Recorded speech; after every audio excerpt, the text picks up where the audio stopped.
Arjuna wonten paring dawuh paman Taman Marakaca nadyan pun paman durung mancing jroning taman nanging dak sawang saka njaba wis pulih kaya wingi uni apa sira kulup Arjuna ingkang keduga bisa ndandani Taman Marakaca kasinggihan mekaten lah yen pancen ngono jumbuh kalawan ucape Sri Kandi anakku sapa sing ndandani Taman Marakaca ya kuwi bakal diladeni minangka guru lakine menawi paduka Kanjeng Paman paring pangestu kula mboten badhe selak pawiwahan pahargyan kepyake negara Pancala kula namung kantun nderek Werkudara nggih tantri maning manten saka Ngastina lho Werkudara oh Werkudara bapakmu ki piye kae wah cerewet iki eneng ngopo iki Nuwun sewu nggih anak Prabu Ndarawati wonten dawuh paman anak Prabu Mandura wonten dawuh paman menika malah boten pangling kula waspaosaken sowan wonten negaring Pancala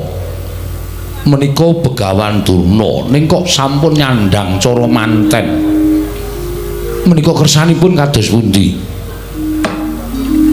Kok Prabu nggih Bapa Penemban Durna sampun rawuh wonten ing negari Pancala nyandang cara pinanganten lho la iya la iki kok wah la iki wah Durna kok nyandang cara manten Werkudara iki bapakmu nyandang cara manten cerewet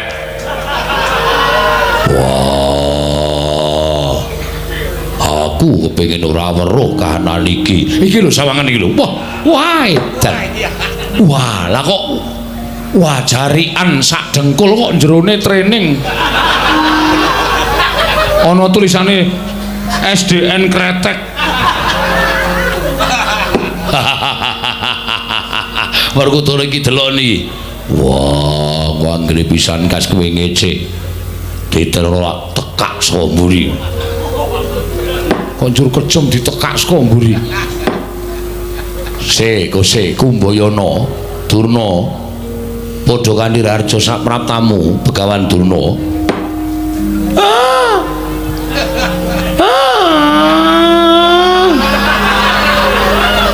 gondhok pleguduk suwaru gembol suwarante comorante hawela berkampang istripun Rama Mara Sepuh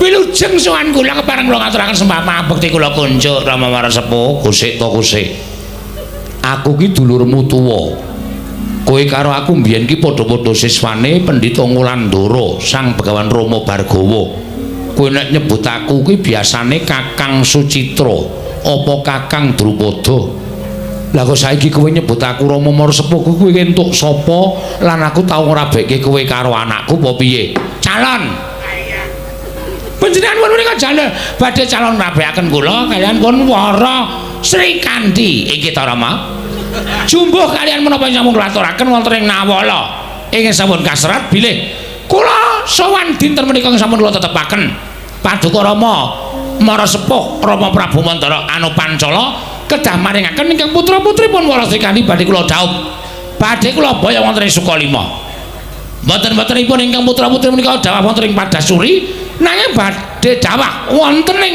neraka jahanam lah tembunge kleru Werkudara kleru ya men kok Prabu menika ampun bebeda Werkudara lho engko nek nganti nesu malah kriwikan dadi grojogan geguyon dadi tangisan wong aku durung menehke anakku kok Durna lah kok wis nyandang cara manten gladi resik latihan nyandang cara pinanganten mbok menawi mangke wonten kupluk utawa istagen ingkang loba Randrawasi oh ngono inggih lan kula pitados panjenengan temtu maringaken ingkang putra putri menika dhateng ingkang putra pun Begawan Durna kusik to kowe iki dudu anakku ning kowe iki dulurku nom sakmenika dados putra panjenengan calon putra mantu Sinuwun Prabu Drupada lah aku terus kudu piye sampun ta panjenengan nampi kemawon Rama Mara Sepuh kula ngaturaken bekti kula kunjuk Rama aku pekewuh nggonku bakal kandha karo kowe ampun pekewuh panjenengan ngendika iya nggih li nang Gus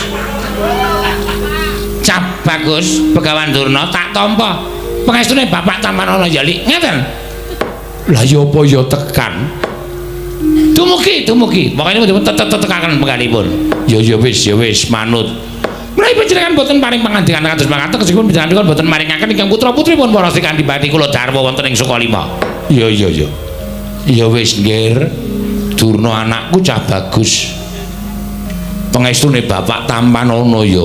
Nggih, Durna anakku, tole Durna.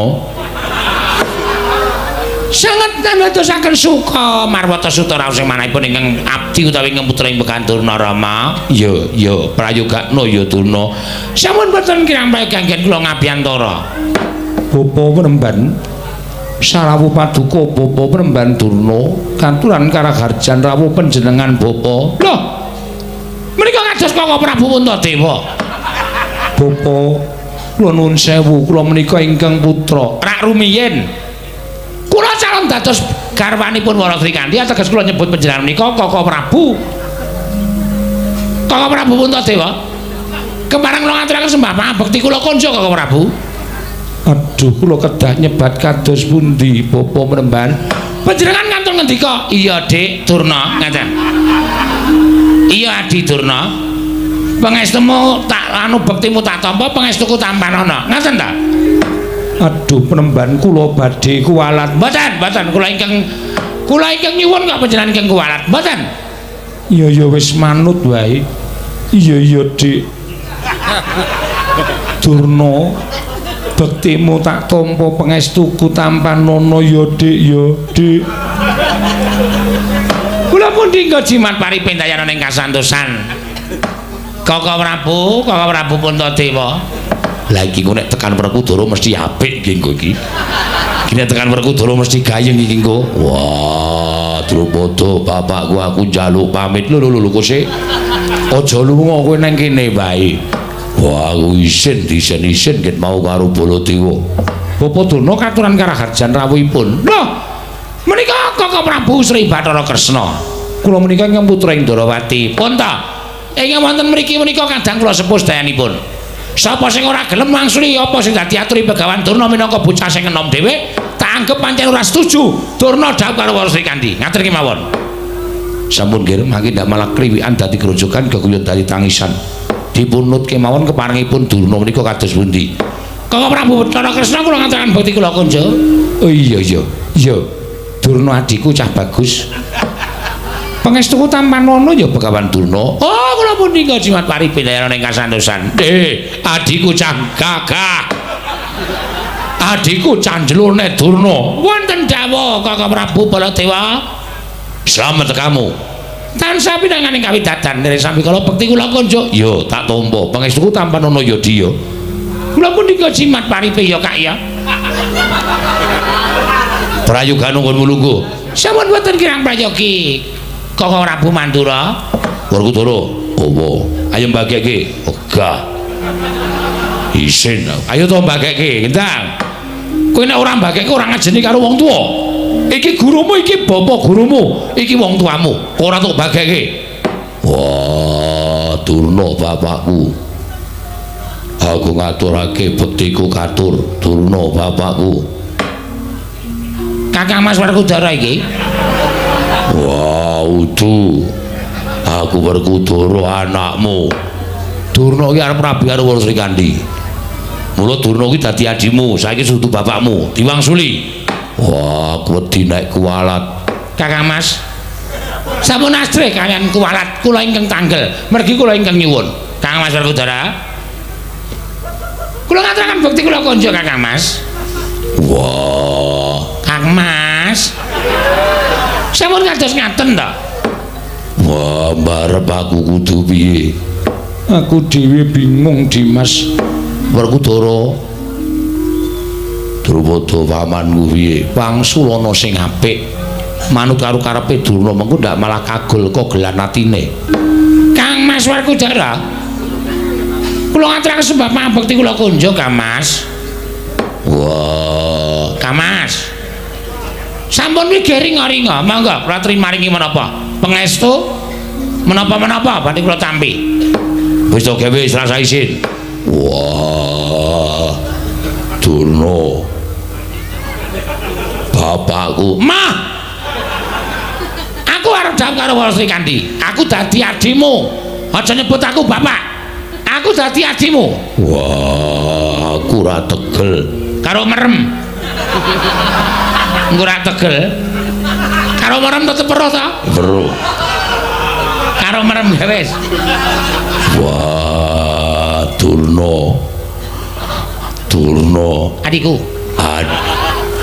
Adikku. Adikku.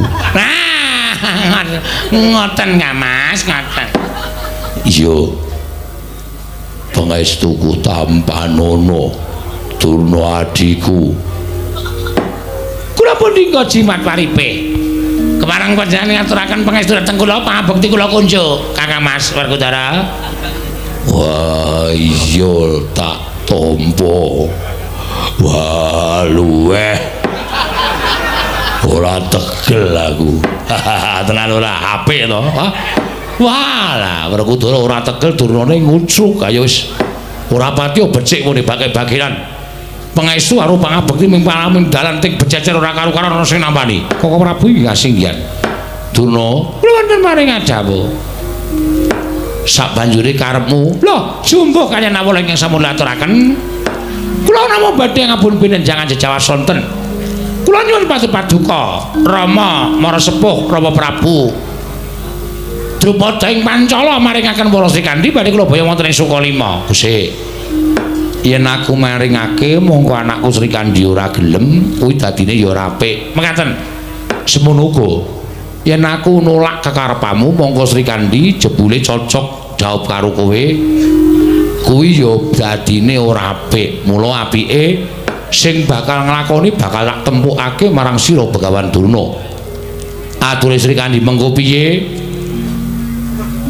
Kudune kowe bisa nampa kanthi ati ing legawa. Dados menika kula badhe nyuwun panggihaken kaliyan Wara Sri Kandi. Yo, bakal tak temokake karo Wara Sri Kandi. Aduh, bungahku tanpa upama Sri Kandi.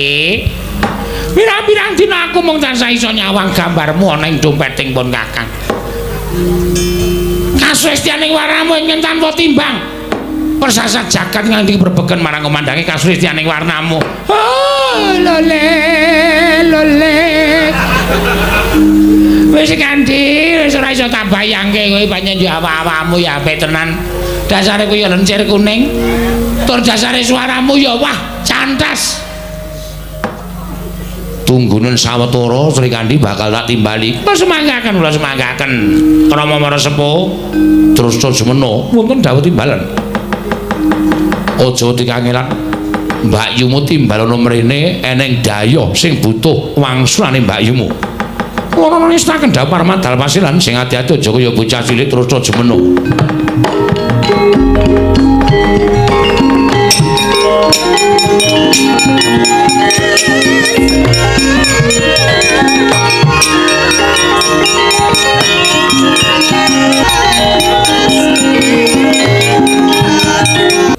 Kula wonten mandika ing adawu Rama Raharja Sampraptamu. Tansah pinanganing kawidadan nering Sambika kepareng kula katuraken sembah. Sapa kemeng mabekti kula kunjung ngersa paduka Kanjeng Rama. Iya tak tampa wong ayu pangestune Rama wong tuamu Tampanono. Kula pun lingga jimat paripin kaya ana ing kasantosan. Ampune rambute wae kaya ngene. Oh, Sri Kandi. Aku diwai geger wis senengi ra jamak-jamak. Kowe madhep rono rasane kaya wah wis. Wah. Donya iki katon padhang banget Sri Kandi. Kowe kaya masuk angin ketara bekas kero amung nggon geger. Ting cloreng kaya macan. Ning ora apa-apa. Wong ayu kerokan tetep katon ayu. Kejaba nek wong elek ora kerokane. Mboseni. Nuwun sewu menika sinten Rama Begawan Durna? Tobat. Menika pun Bapa Durna. Ya pancen bener kuwi Bapa Durna. Merga umure sak barakan karo pun Rama. Lah terus migatosipun menapa teni watu kok miji dhateng miswanipun ingkang putra pun Wara Sri Kandi. Sri Kandi, kula wonten dawuh yen kowe diwengku dening kakung kira-kira piye? Tobat gandeng rencang-rencang sak barakan kula menika sampun sami rabi sedaya. Estunipun kula menika wirang lho Rama. pendak-pendak kula menika dolan kan rencang-rencang kula tertentu dipun tangleti Sri Kandi nggon ora bisa kapan mongko nyatanipun dumugi mriki menika dereng wonten priya ingkang nuju prana dhateng manah kula saengga kula dereng saged netepaken sinten ingkang mengko garwapun para Sri Kandi. Oh ngono inggih lah upama sira kuwi tak paringi utawa tak paringi dawuh gedene utawa kasarane kowe kuwi tak jodokke ngono kira-kira gelem apa ora? Patobat, tobat. Jaman samangke menika nuwun sewu lho Rama, kula menika dipun menangaken milih manut dhateng reteking manah kula. Ora kok kaya jaman biyen pendak-pendak duwe anak dijodokke, pendak-pendak duwe anak dijodokke. Mula ora ana jaman biyen kuwi ana temanten sepasar bubar. Durung tutung kene bangun Bale Wisma, ora nambaran rasa tresna lan rasa seneng. Wekasan durung anak-anak wae padha pegatan mergo dijodokke karo wong tuane. Tresna menika kajengipun milih. Bener Sri Kandi, kaya ngono kuwi bener. Tresna milih, kudu milih. Mbok apik, mbok elek, mbok enom, mbok tuwa, ning sing baku kudu wani milih. Oh, dadi kowe emoh yen tak jodokke. Mboten. Monggo satemene aku kepengin adreng jodokke kowe karo Piyai Kakung. Tobat. Sinten Kanjeng Rama? Ning upama kowe tak kandhani kowe aja kaget. Mboten. Tenan, mboten badhe kaget. Lan aja ngumpat-umpat karo pun Rama, aja nguman-uman kelawan pun Rama.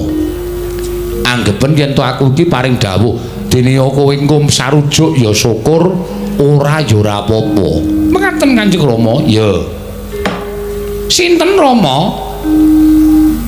Pancala eneng daya. Tobat, sampun gemeter manah kula. Mergi wonten mriki wonten Koko Prabu Darma Kusuma, Koko Prabu Ndrawati, Koko Prabu Baladewa, Kang Mas Yodipati. Menapa sekintenipun peranganipun menika badhe mengko garwa kaliyan kula nuwun sewu kula mboten saged matur Rama. Kusik aja kesusu.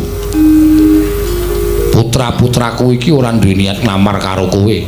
Lajeng sinten? Pendhita Durna ning mburimu kuwi pengen diladeni kowe. Tobat. Nuwun sewu, menapa kula mboten salah pamireng iki lho nampi panjenengan Kanjeng Rama, kleru pamireng piye to? Kuwi tenan. Sawangen to. Begawan Durna wis macak cara manten kaya ngono kuwi niate arep nglamar karo kowe. Lah iki ning ngriku kewajiban menehi wangsulan ming kowe Sri Kandi. Mbok tampa apa ora? Aja nganti pun Rama menehi wangsulan ning kleru penampaning Begawan Durna mengko mundhak bebudhek katentreman negoring Pancala. Mula wangsul ana dhewe karo Sri Kandi.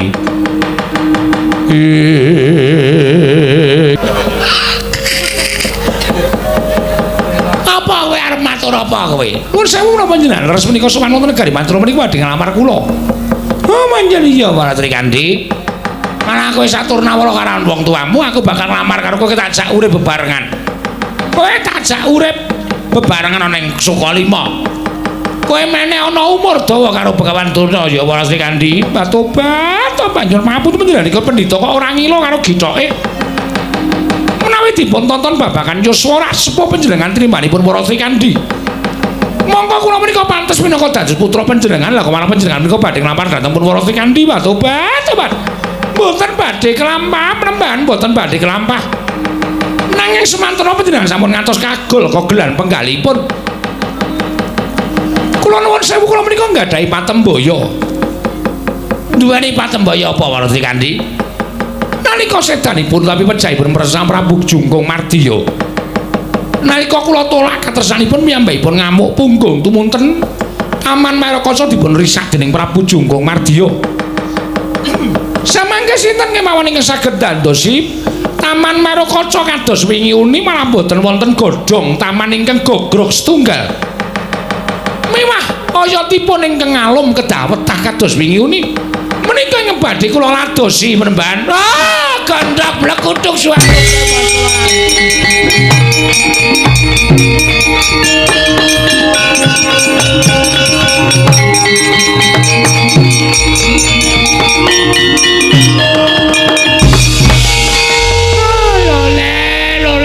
Lole sumaranti habala anteng-anteng ana ing mripat dadi cuplek marai ucul sak matane.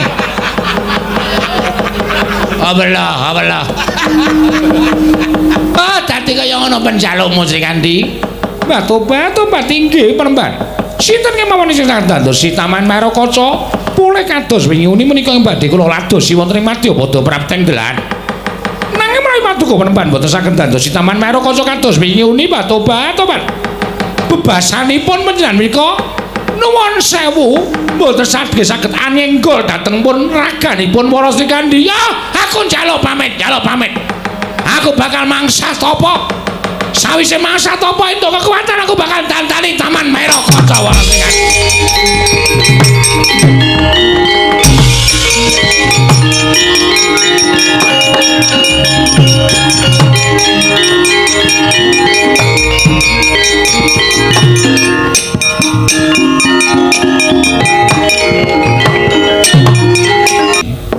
Paring ada lah pendak-pendak aku pun Rama wae aja nganti gawe kagelan ati ning Begawan Durna tak ati-ati nggonku ngaturi marang Begawan Durna aja nganti runtik atine lah kok malah kowe gampang men nggone mangsuli karo Begawan Durna tobat ayo dipun boten ngatenaken menika boten badhe saged kelapa Begawan Durna menika tumuli kesah saking negaring Pancala mongko Taman Marakaca sampun bibrah slangkrah boten kanten-kantenan. Yo, pancen bener. Inggih. Mila samangke boten badhe saged sinten kemawon ndandosi dhateng Taman Marakaca kajengipun. Begawan Durna budidaya saged lan botenipun kula kinten boten badhe saged ning Kosek Durna iki pendhita ampuh lho. Ampuh kaya pel. Ing nami tiyang menika ampuhipun menika inggih winates. Lah iya ning mbok menawa Begawan Durna kuwi engko iso kula kinten boten saged. Kula nyuwun lho. Kula wangeni wekdal wektune mboten dangu-dangu namung setunggal dinten kemawon menawi saged ndandosi menika tegesipun badhe mengku garwapun Wara Srikandhi nanging menawi mboten saged lah inggih sampun kedamu pos badhe sinandhing kan keputrapun Wara Srikandhi. Wah, jan pinter tenan kowe. Wah, tobat sekolah. Lah iya, lah inggih. Iya Werkudara mantri lanang rasida rabi cerewet. Kowe iki tak takoni kok malah cerewet-cerewet. Wah, kowe somong aku ora melu-melu perkara iki. Durna arep rabi ya ben, ora ya ben. Aku ora ngurusi perkara iki. Lho, kok ora ngurusi piye? Kok Prabu sampun. Mangke pindak boten prayogi. Yo, Srikandhi, kula wonten maring adhaw. Tak tampa. Bubaring pasukan bali marang taman lan kula nuwun sewu anak Prabu tetiganipun kula suwun kula kuwatir kalian Begawan Durna menawi sak mangke kogel-kagelan manahipun tumunten damel risak negaring Pancala mila menawi dereng wonten kerampunganipun perkawis Srikandhi menika kula suwun sampun sami kundur wonten negarinipun piyambak-piyambak kula aturi mesanggrah sawetawis wonten negaring Pancala. Nggih paman ngestaken dawuh. Nggih paman ngestaken dawuh. Inggih paman ngestaken dawuh. Werkudara, nggih. Aja mbok tegake negara ing Pancala. Yo, ngestake dawuh. Terus semena wonten timbalan. Budal kang padha sebo ingsun kundur kedaton. Kawula nun pamit madal pasiran. Sing ati-ati aja kaya bocah cilik. Terus semena kaya wis ora ana dawuh maneh.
wonten paridamel menapa nderek paduka Kanjeng Prabu ngawi sanggane Purwadyabala.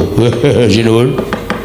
Nadyaning abdipun Praguta cumadung dawuh kados pundi pawartosipun nderek paduka ngawi ingkang abdi padyan pun Praguta lho. Sriyagi wonten timbalan. Praguta wonten timbalan ingkang dawuh wektu dina iki nampa dawuh timbalaning Kanjeng Paman Prabu ing Pancala. Lamun panjenengan ingsun ora bali marang negara Mandura Praguta. Lho, sebabipun menapa kok boten kundur wonten negaring Mandura? Ngerti lamun negara Pancala iki mau kerawan Bapa Begawan Durna ingkang padha kepengin sarta Bapa Begawan Durna kepengin dhaup karo ya kuwi kadangku Yayi Wara Srikandhi. Nampa ature Wara Srikandhi ingkang kepengin banget sapa wae wong lanang bakal diladeni watur iso dandani Taman Mairakaca. Iki lajeng mula Bapa Pandura tumuli mingar saka negara ing Pancala nanging kuwatir ing Paman Prabu Pancala. Yen to ana apa-apa ing tumandha ing negara Pancala mula aku Yai Prabu Kresna putri Yai Prabu Darmakusuma dikeparengake kundur marang negara. Dikeparengake sawetara mapan ana ing negara Pancala. Lah ngaten kok Prabu Durawati ugi badhe sawetawis nyepeng wonten negaring Pancala. Ya, pancen bener karo Setyaki. Kejaba saka kuwi panjenengan iso dipasrahi katentremaning negara ing Pancala. Mula Praguta prajurit Mandura Ndarawati lan Ngamarta dadekna siji supaya ngrondani negara ing Pancala. Aja nganti ana dom sumuruping banyu. Aja nganti Ngamaraja saka selasaning Garu. Yen to nganti kataman mengkono aku yang bakal diruputake dening Kanjeng Paman Pancala. Ha inggih ngestaken dawuh. Menawi kula mekaten kula namung kantun dedherek kersa paduka Gusti kula Sanata. Dinten samangke parang paduka kados pundi? Prahuta wonten timbalan. Metu njaba nembang ora budhaling wadya. Wadyabala Mandura Ndarawati lan Ngamarta dadekke siji supaya ngrondani negara ing Pancala. Ya inggih. Ngestaken dawuh nyuwun pamit matal pasiran sing ati-ati aja kaya bocah cilik.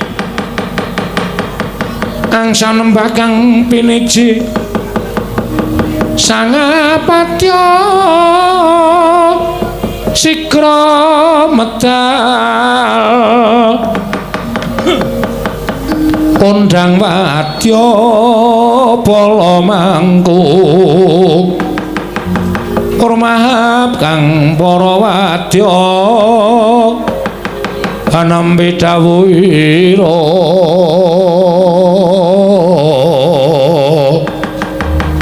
tan wonten kang samya kantun amung nenggo pendhe bidal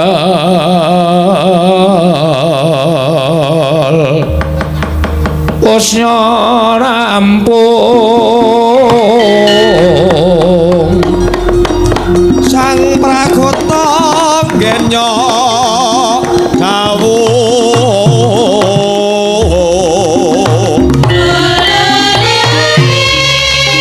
budalkan prawadya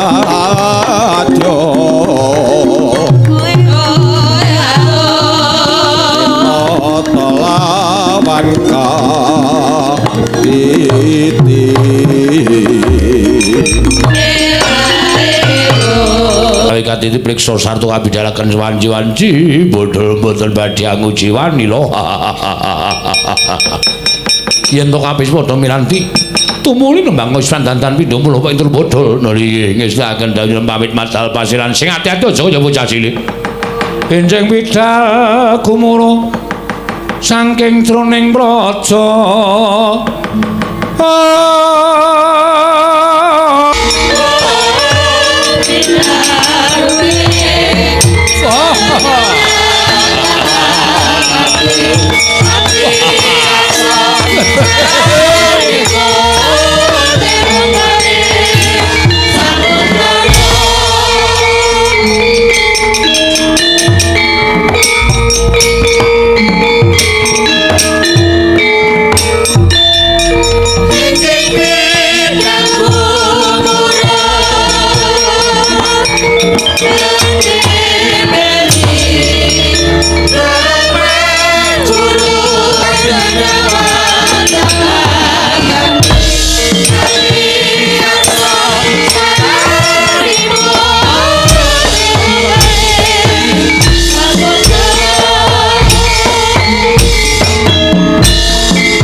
Thank you.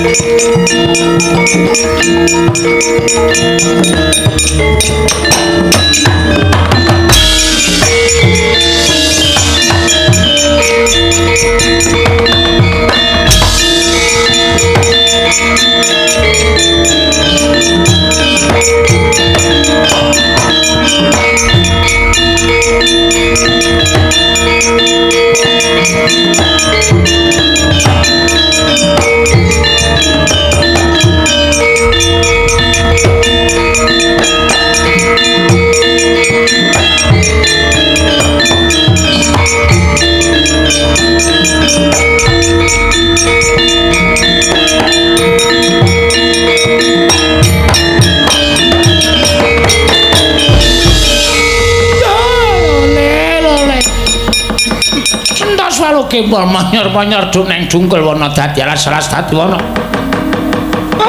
Lah kok ora sumbut lah ku dandan manten saka lima. Jebul barang tekan negara ing Pancala. Ana ature Warasi Kandi kang banget satemene ndodhok ana ing pulunge ati. Nanging upama tak rasake terus tak gawe nesu utawa aku ora nrimake marang apa kang dadi ature Warasi Kandi. Disenggo aku suwijining pendhita ingkang kurang sabar. Duwe gegayuhanku kudu sabar, kudu jembar atine, kudu padhang pulatane. Ora kena kegawa nafsu pekangsan kesuru dalan sing kleru. Ya.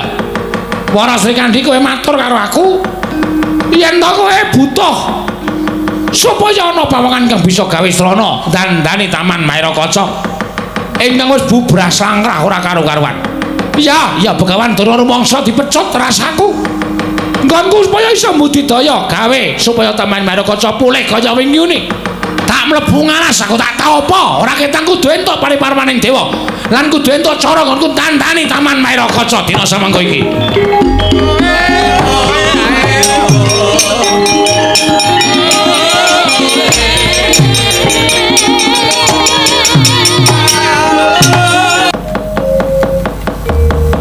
Ingkang sabda Warasi Kandi aja kaget pat-pat penemban Durna ingkang rawuh wonten ing Taman Garing Mancala Taman Mairakaca. Iya. Lah kok dadi bubrah sangkrah kaya ngene Taman Mairakaca. Remuk bubuk dadi rempon ora iso dikukup. Mula ora mungkane yen kowe njaluk supaya sapa wonge wong lanang bisa ndandekake Taman Mairakaca bali kaya wingi bakal mbok suwitani Sri Kandi. Iki dadi jalan kanggo bakal mengku garwa kalawan kowe. Menapa Paduka Panembahan saged ndandosi Taman Mairakaca? Kula saged nengku garwa Taman Paduka Panembahan ing Sukalima. Iya, tak suwunke marang purbaning Wang Manasa Sri Kandi.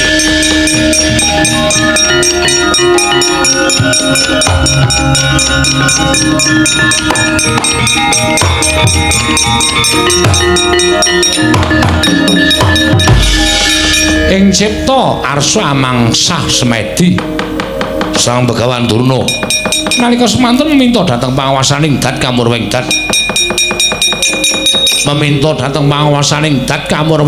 arsa ndandosi Taman Mairakaca barang dening mangke datan katrima panyuning Begawan Durna nadyan wungsal wangsul mbesem dupa parandene mboten saged murup parandene tansah ludes den besem malih tansah ludes gempa inggalih Begawan Durna anglo kadua pecah mawa dadi sak jlamprah onya saking Taman Garing Pancala.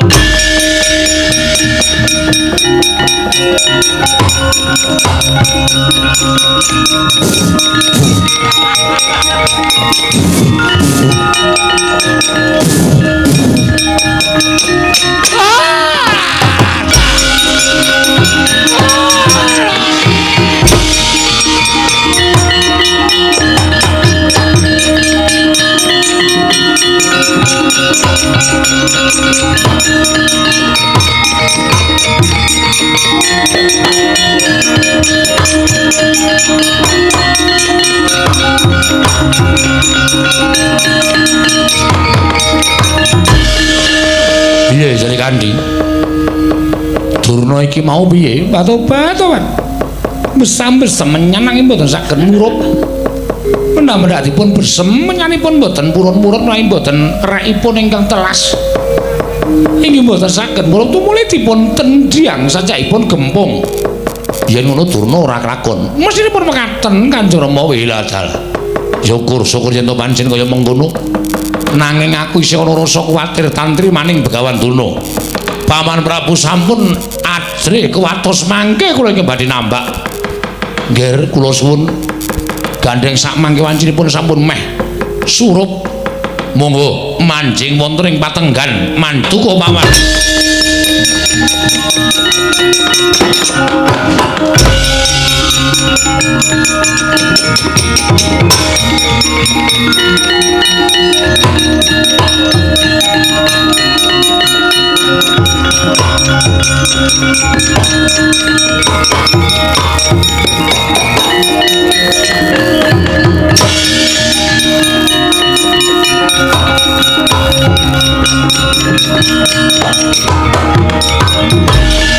Kocapa carita nalika semana lampahing ratri tegesing wayah bengi nalika para narendra sami mesanggrah makuwon wonten negari ing Pancala grayah-grayah sang Supali ngenyong upaya pakuwoning Dyahayuwara Srikandhi parandene pendak-pendak klentu nggone mlebet pakuwon klentu wonten pakuwaning Nata Mandura.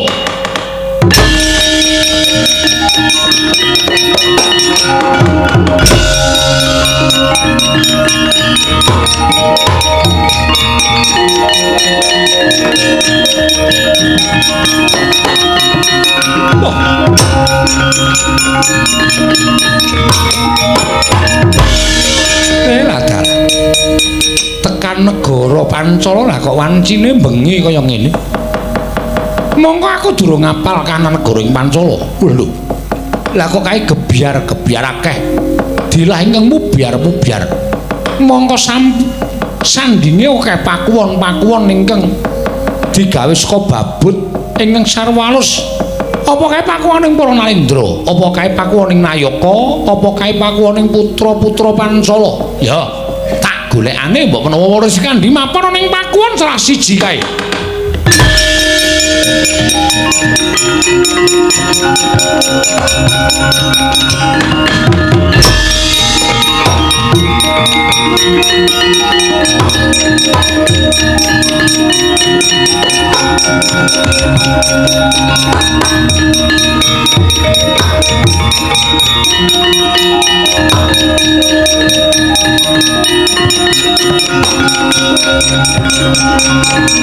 Wah!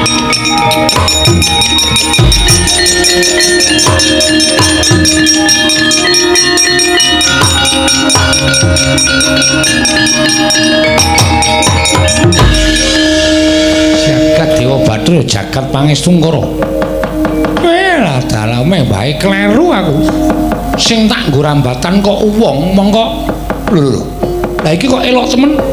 Ana wujuding Narendra kok mangku pusaka mawa cahya gedene Rajamak. Lah dalah. Mbok menawa kepituduhing Sang Hyang Jagat Girinata ya pituduhing para Jawata. Gandeng praptaku ning Gora Pancala kuwi ora nggawa apa-apa babar pisan. Iki mbok menawa wis diparingke marang aku supaya dadi pusaka daya kekuatanku. Coba pusaka iki tak colonge. Ratu iki muga-muga aja nganti tangi. Yen aku duwe pusaka gampang ngene bakal aku nyolong Wara Srikandhi. Nyuwun sewu sinuwun, aku nggawa pusakamu sinuwun.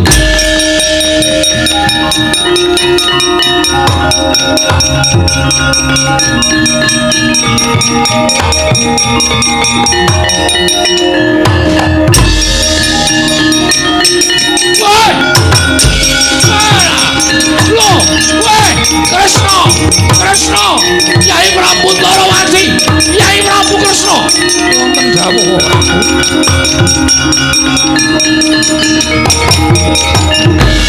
Kresna. Kyai Prabu, iki ana lakon sing elok-eloki. Lho, wonten lampahan elok-eloki kados pundi? Nalika aku sare ana ing patenggan. Nggonku sare mangku Kyai Alugara. Oh nggih. Nanging bareng aku nglilir graya-graya Kyai Alugara kok ilang piye? Kresna eneng maling ning Pancala nyolong pusakaku. Eneng maling ning Pancala nyolong pusaka. Nggih, Koko Prabu kentong titir Koko Prabu.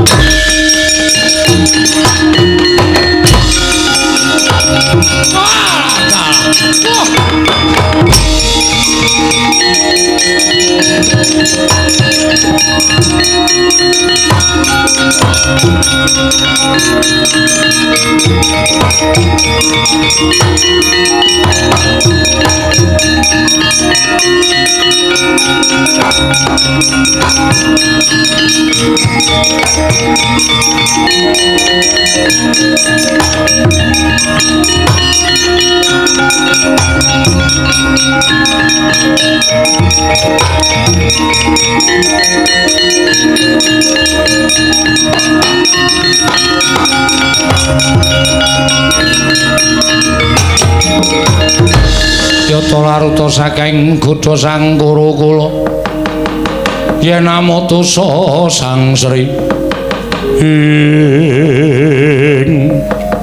Petro non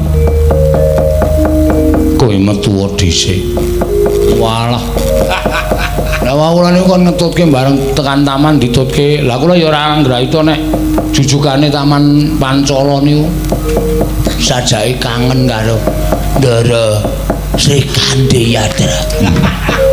Ngopo gong ora omong kok aku ora ana-ana aku.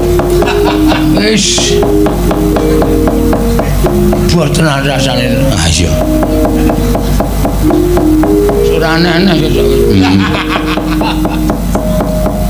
Lah piye to, Kong?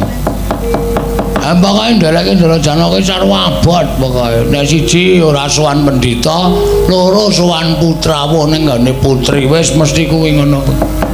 Gumun ora kapok-kapok ya, Gong. Ha ya kowe. Diantenan kok. Keneng akeh barang ya ora kapok Ndara Janaka. Ya wis bener. Ora apa-apa wis biasa. Sri Kandi wonten maring Adawa aku mung kepengin nagih janji nalika kowe suwita marang Janaka kowe tak pulang ngilmu jaya kawijayan kowe tau tati kandha karo aku yen to bakal bali marang Janaka nanging kanyatane tekan seprene kok kowe ora bali marang Madukara tobat mboten maksud Raden Garing utawi kasatyan Madukara kula menika getun Raden getun sebabe apa getun krana taman Marakaca dipun risak dening Prabu Jungkung Mardiya malah samangke kula dipun lamar dening Begawan Durna nanging kula nggadahi patembaya sinten iki saged ndandosi taman Marakaca inggih menika badhe kula ladosi apa sayembaramu iku isih lumaku Tobat menawi tasih lumaku kados pundi aku bakal ngleboni sayembara panjenengan menika guyon Raden panjenengan guyon ora guyon nanging iki tenanan menawi paduka saestu mugi ya paduka ingkang saged ndandosi taman Marakaca menika Raden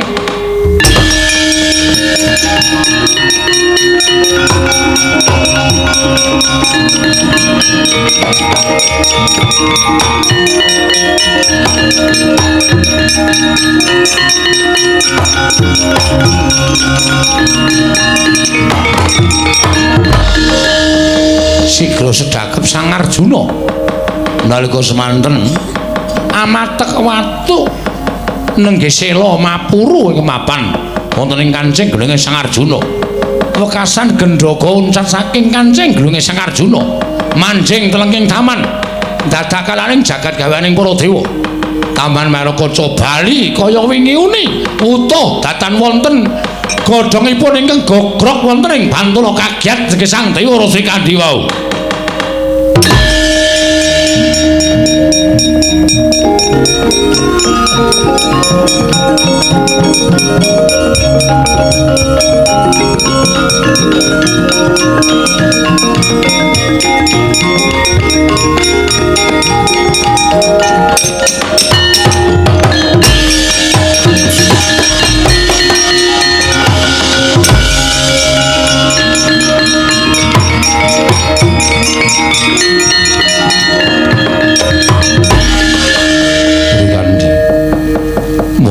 Sawangen taman Marakaca wis wutuh kaya wingi uni Sri Kandi kaya aja selak taman Marakaca wis bali kaya wingi uni Sri Kandi tobat Raden kula kedah kados pundi Raden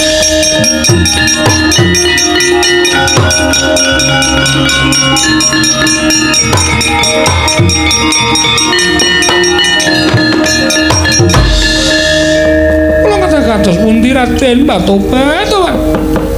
Kula bingung, ora susah bingung.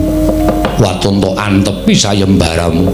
Sapa ingkang bisa dandani Taman Merokaca? Sapa ingkang bisa bangun Taman Merokaca? Ya kuwi ingkang bakal sarta bisa mengku garwa lawan para Srikandhi. Tobat. Menawi ngaten kula Mas Prabu kok dhateng sing ngandika Raden sumangga dipun badhe murpu wasisa dhateng kula. Maling.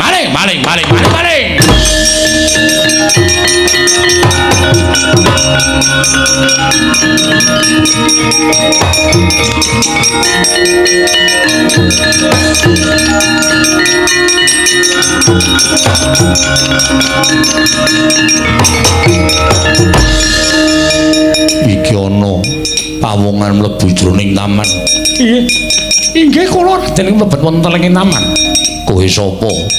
Kula prajurit saking negari Pancala. Kula ingkang jagi beteng sisih wetan, sisih kidul wetan. Sisih wetan apa sisih kulon? Inggih sisih kilen. Sisih kulon apa sisih wetan? Inggih sisih wetan. Anu sisih kilen. Ki sisih wetan kidul anu kilen. Kok nyubriani to, Lho? Menengo wae Petro. Yen ngono kowe prajurit Pancala. Inggih kula prajurit Pancala. Teko kowe nggawa pusaka. Pusaka kuwi pusakane sapa? Nuwun sewu. Menika pusaka kula. Kok kowe duwe pusaka ingkang murup biar kaya ngono. Nggih, wale-wale menapa menika paninganipun tiyang sepuh kula Raden. Saderengipun tiyang sepuh kula menika tilar donya, kula maringi pusaka menika dhateng kula.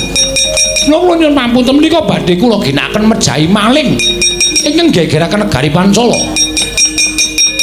Coba aku tak ndelok pusakamu kaya ngapa. Waduh, panjenengan badhe menapa to? Mbah iki sampun menika namung pusakanipun tiyang dusun. Menika pusakanipun bapak kula, pusakanipun ibu kula iki dipun paringaken dhateng kula. Kene to, aku pengen nonton pusaka kuwi kaya ngapa. Ora mbok paringake tak aturke Ratu Pancala. Oh nggih. Monggo. Menika namung pusaka limah kemawon kok Raden. Mboten wonten kekuatanipun menapa-menapa. Kowe goro. Loh. Kula goro dos pundi? Pusaka iki ampuh. Menika mboten pusaka ampuh, menika namung pusaka-pusakanan menika pusaka dusun kemawon. Ora usah dadak ngapusi karo Janaka.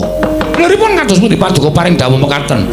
Pusaka iki ditutukke wong pisan wae bakal pecah sirahe lan sirna Margalayu. Lho, menapa inggih? Iya.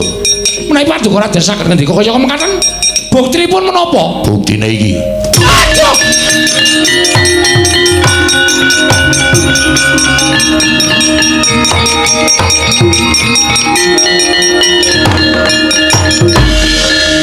Kok dipantani to, Ndara? Wis ben Mitra. Yen ora rak ngonoke ora bakal bisa rampung. Iki Kyai Alugara. Ana menungsa sing gawa Kyai Alugara cetha iki malingi. Ora usah dadak werna-werna. Waduh, lanjur bapak enten mriku niku pripun? Wis ben. Monggo bakal ana ingkang ngrukti. Terus aku arep goleki Koko Prabu Puntadewa wis.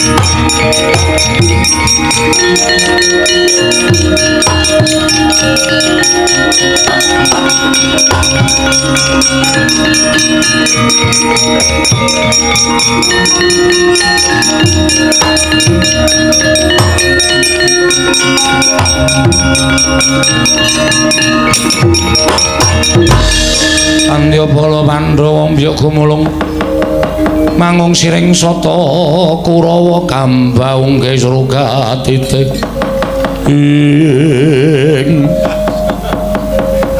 Janaka lunten dawuh.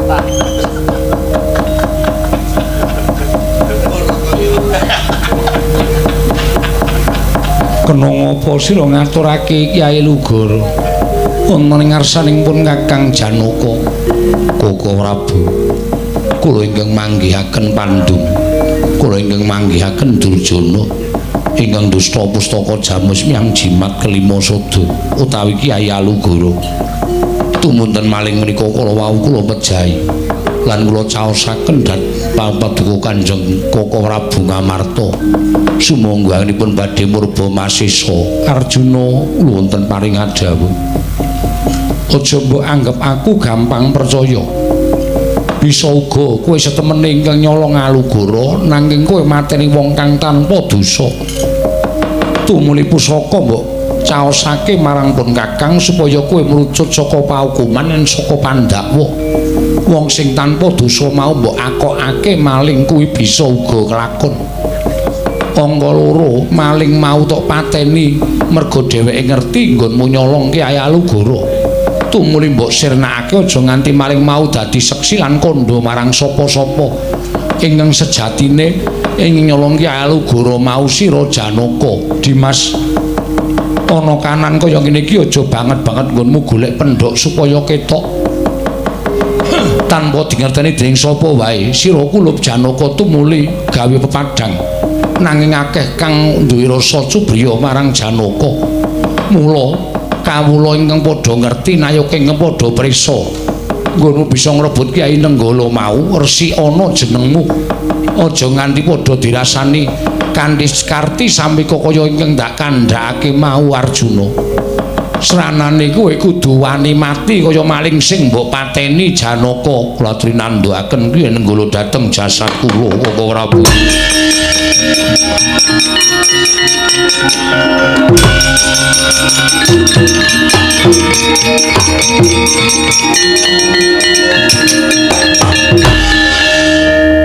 Pripun Dara? Kok kaya ngeten iki pripun? Petro. Rasane aneh. Wis memeng. Weruh barep kelakuane kaya ngene. Janaka lair batin ngene ngandhake sarta ngaturake Kyai Alugara. Wah, malah disalahke. Malah dituthuk ning sirahe nganti Janaka mati. Barep aku njaluk pengadilan yen pancen si Adi pinter adilana lakon iki Werkudara.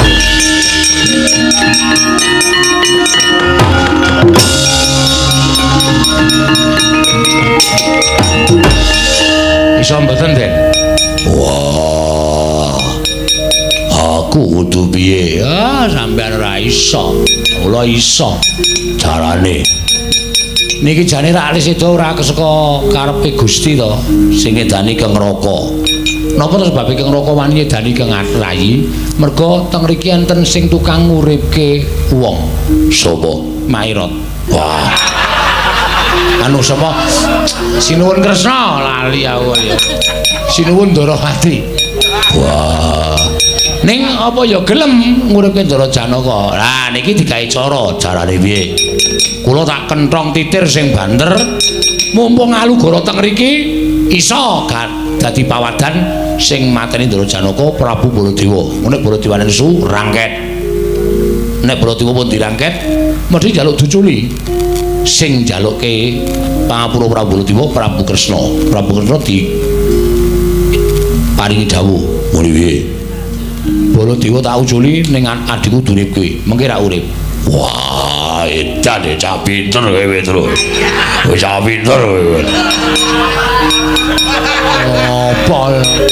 Meng ngono kok njur cah pinter kowe terus sampe. Wis ndang kendhongke.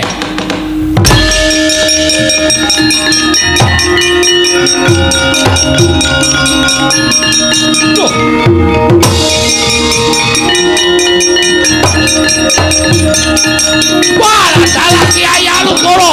Sik. Wah, Werkudara.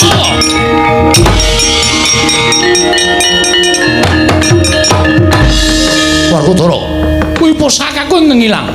Nganti kabeh padha alok ana maling ning negara Pancala mergo goleki pusaka kuwi Kyai Alugara. Kok arep tak pundhut kok ora entuk iki? Oh, sik. Wah. Aku mlaku goleki maling. Aku weruh Janaka mati. Lho, Janaka mati. Lho, Janaka mati Werkudara. Iya. Nglithak nang kene. Nang jejere Janaka ana pusaka. Iki pusakane sapa? Pusakaku. Sing duwe iki sapa? Sing duwe aku. Petro, Nun. Baladewa cekel. Kae sing mateni Janaka. Wah, keparat wis kuku karepe. Loh, iki ngapa iki? Iki ngapa iki? Ora iso. Bondo. Wah, edan. Loh.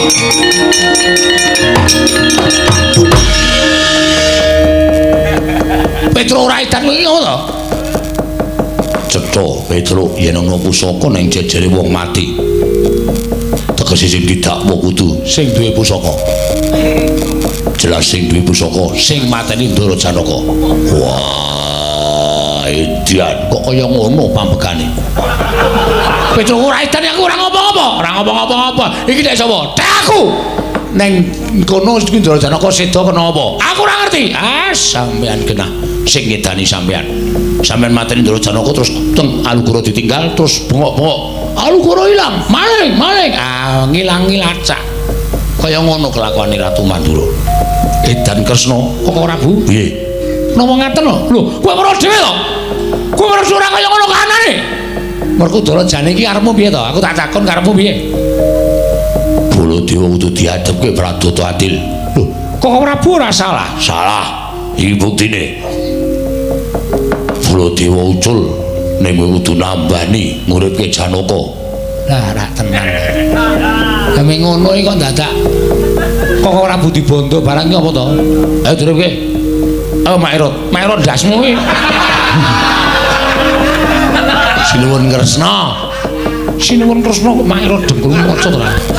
Wis. Alugoro tak balekke, Janaka duripke. Janaka ora urip, Baladewa tak hukum lebake pakunjaran. Kresna, wonten dawuh duripke, ndak aku dilebokke pakunjaran.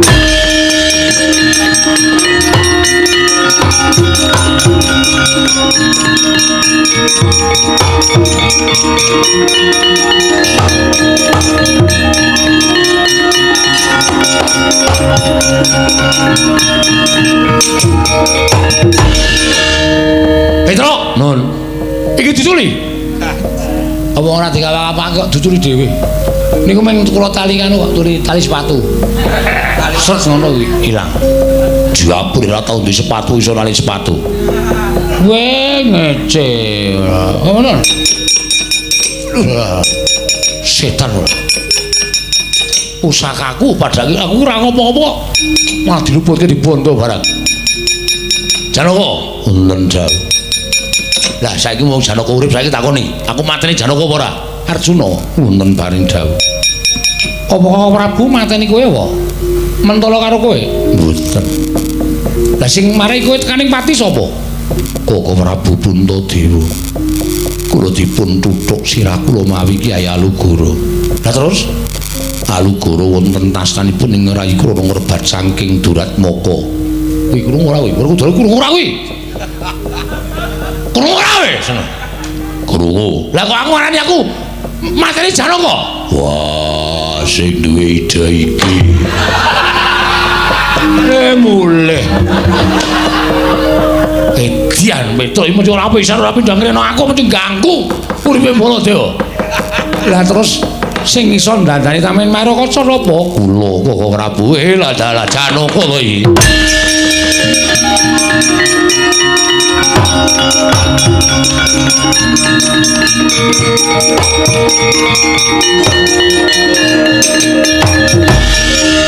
Arjuna wonten paring dawuh.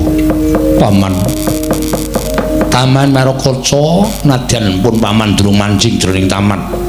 Nanging dak sawang saka njaba wis pulih kaya wingi uni apa sira kulup Arjuna ingkang keduga bisa ndandani Taman Mairakaca kasinggihan mekaten. Lah yen pancen ngono jumbuh kalawan ucape Sri Kandi anakku sapa sing ndandani Taman Mairakaca ya kuwi bakal diladeni minangka guru lakine menawi paduka Kanjeng Paman paring pangestu. Kula mboten badhe selak pawiwahan pahargyan kepyakin negara Pancala. Kula namung kantun nderek Werkudara. Nggih. Tantri maning manten saka Ngastina lho Werkudara. Oh, Werkudara bapakmu ki piye kae? Wah, cerewet.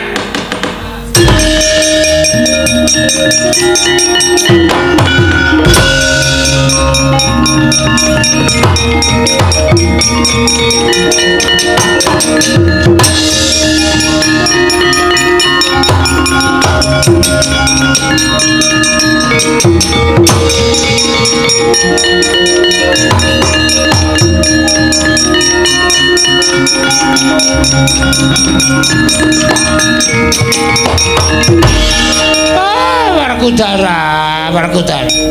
Endi Sri Kandi Werkudara? Sri Kandi endi Werkudara? Ayo tak jaluk.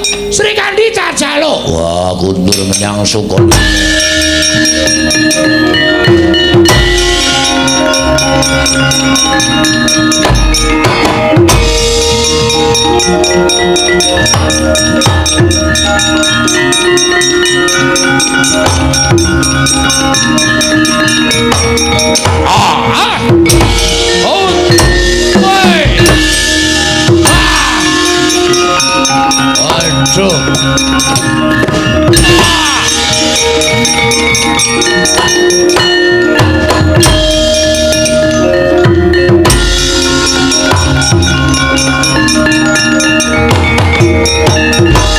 Arsa madangi jagat ngomong-ngomong sak pucaking wukir marebak bang sumirat kena soroting surya meka lan kunong